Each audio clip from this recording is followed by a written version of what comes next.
சமீபத்தில் 10 துணைவேந்தர்கள் சசிகலா அவர்களை போயஸ் தோட்டத்தில் போய் சந்தித்தார்கள். சந்தித்து, அம்மா நீங்க தான் வரணுமா, நீங்க தான் தமிழ்நாடு தலைமை ஏற்கணுமா கெஞ்சனாங்களாம். யாரு?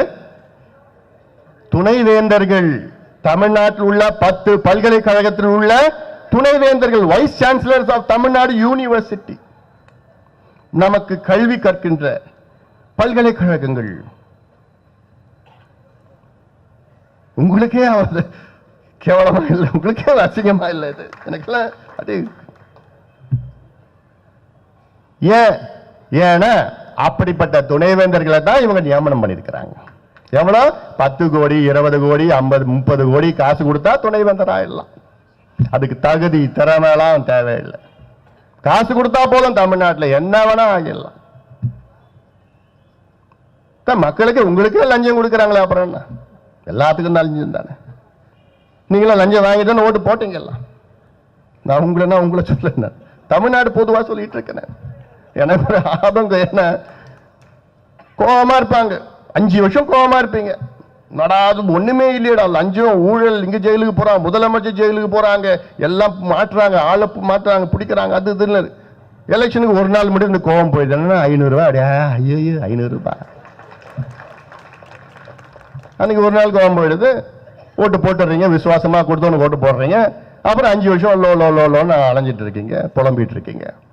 இதுதானே காலங்காலமா 50 வருஷமா தான் நடந்துட்டு இருக்கு. என்ன அப்போ 5 ரூபாய் லஞ்சம் கொடுத்தாங்க, இன்னைக்கு 500 ரூபாய் 1000 லஞ்சம் கொடுக்குறாங்க. அப்ப கம்மியா சம்பாதிச்சாங்க, இப்ப அதிகமா சம்பாதிக்கிறாங்க. யாரால? உங்களால தான். நீங்க தான் காரணம், அதுக்கெல்லாம் காரணம். தமிழ்நாட்டுடைய நிலைமைக்கு காரணம் நீங்க தான், மக்கள் தான் காரணம்.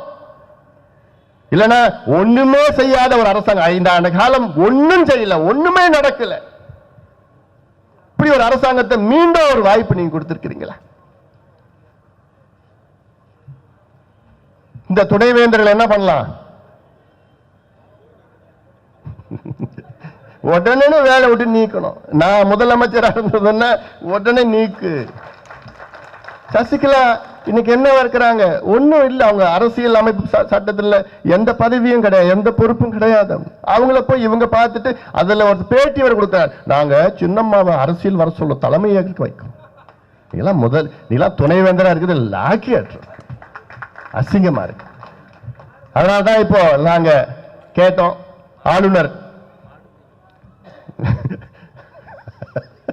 ஐயா ஒன்று சொல்றாரு, அதை நான் சொல்ல முடியாது, ஐயா தான், ஐயாவால் தான் சொல்ல முடியாதெல்லாம். ஐயா பேசுறப்ப சொல்லுவார். ஆளுநர் அவர் தான் வேந்தர், அவரிடம் நாங்கள் கடிதம் எழுதியிருக்கின்றோம், அறிக்கையும் கொடுத்தோம், கடிதம் எழுதியிருக்கோம், இந்த துணைவேந்தர்களை உடனே டிஸ்மிஸ் செய்யுங்க.